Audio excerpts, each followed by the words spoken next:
Okay, I have another question. In the book, you go into great Looking at detail. these cards. Huh? You looking at these I cards. you know how to try to look. I know.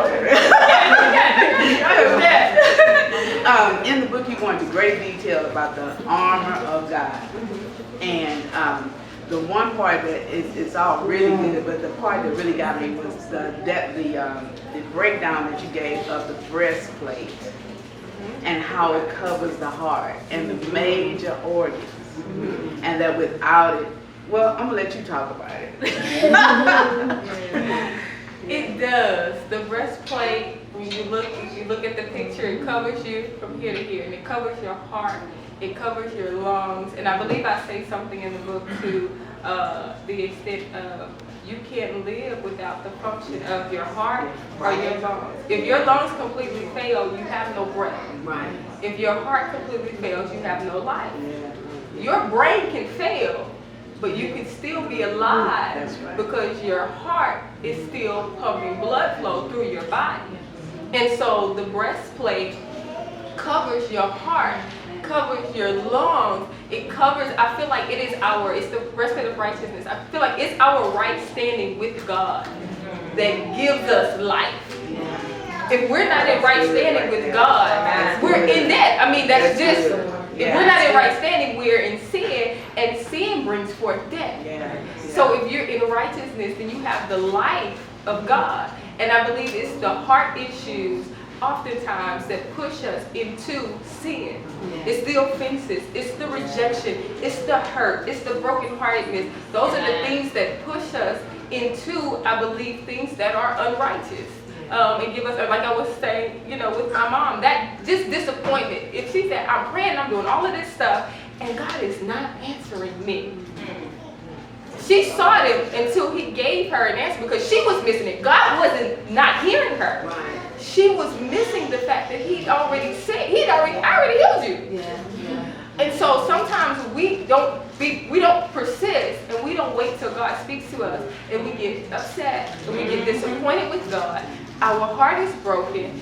Then the saints may say something, we like, well, he gonna heal you. Then we get mad at the saints, and now we're offended. And so all of these things, and then we start drinking. And we start drinking a little bit, because it's just gonna put me to sleep tonight, because it's just too much going on. And we start doing all of these things that are unrighteous.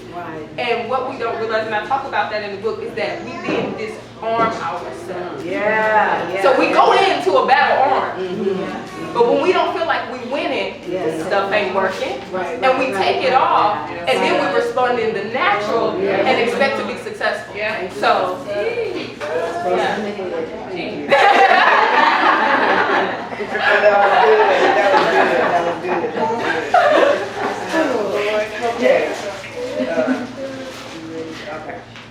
this is going to be my next to last question. Okay. What was your journey like writing this book? We know that when you get ready to write a book,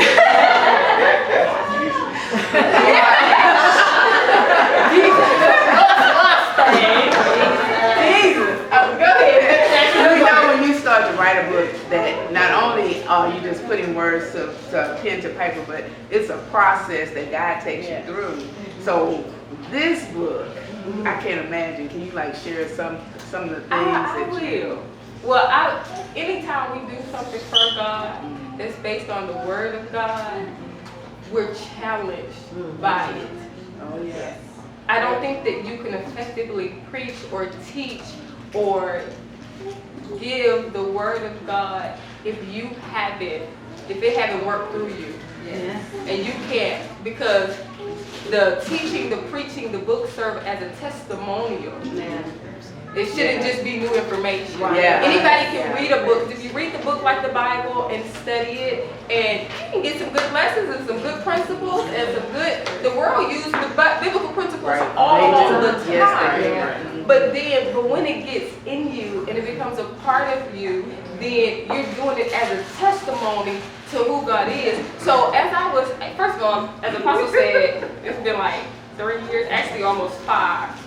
But when I came to Houston, I had the template. Me and Nia back there. Hey Nia! we started doing videos. We was talking about doing a book and a workbook and all of these things. And then I got the first fruit. I got the first fruits. I got somewhere under a pastor that is a true shepherd. Yes. And she said, I know that what God has put in you, that's God. He's responsible for that part. She said, I'm concerned about you. What about you? Like, what do you mean, what about me? You doing ministry? No. Aside from ministry, aside from serving, aside from all of these things, what about you? And so she began to challenge my character and my person. And once she began to do that, then all kinds of stuff just started coming up. I thought I was good, y'all. I did. And not that I thought I was perfect, but I did try to live my life as close to the Word of God as humanly possible. But there were things that I just didn't see and didn't know. And so when she began to kind of push some stuff and move some rugs and open some window shades, stuff like going up, and I was like, oh, okay, I'm not good. And then I believe the enemy also tried to use some of those vulnerable places to make me question things like my faith, my word, my truth, all of those things. And so I mean, this time last week, well, Friday of last week, I was in the emergency room, you know, and I believe that I came under spiritual. It was one of those things where the doctor was like, I don't know what's wrong with you. I'm like, well, I couldn't walk in here. They had to wheel me in here, so something got to be wrong with me. My sisters was nervous because of how I was responding. And then the Lord began to deal with me, you know, warfare. And it was like just stuff was just happening that I was like, oh, you gonna make sure this in me. Like, I know it was in me. But stuff just began to arise to, let me see, let me hit you in the head and see if it's really a helmet on there. I believe that's what. Let me put you in the chest and let's see if the breastplate is really on. And so even things start to come with my sisters. They don't know it was warfare. I knew it was warfare. With my sisters, with my pastor, where I had to step back and question my perception of what was happening. And the enemy literally tried to distort things that were said, things that were done to cause offense in my heart. But I stepped back. I told Shay the other day, I'm going under. Ain't answering no phone calls. We don't need to hang out right now because I got to decipher through some stuff. But the way I responded let me know, okay, your breastplate, no, you know, it got hit and might have shook a little bit, but it's on there. That's good. So things like that, because we don't always, I went through stuff like that. And we don't realize, though, that those things are attacks of the enemy. Because we take stuff at face value. And that's what this is about. You can't take life at face value. The enemy is cunning. He's deceiving and he's strategic. And so it may present one way, but what's behind it is something completely different. And so my resolve through all of that was, hold on, I know my relationship. I know these people. I know that they love me, and that their motives aren't ill.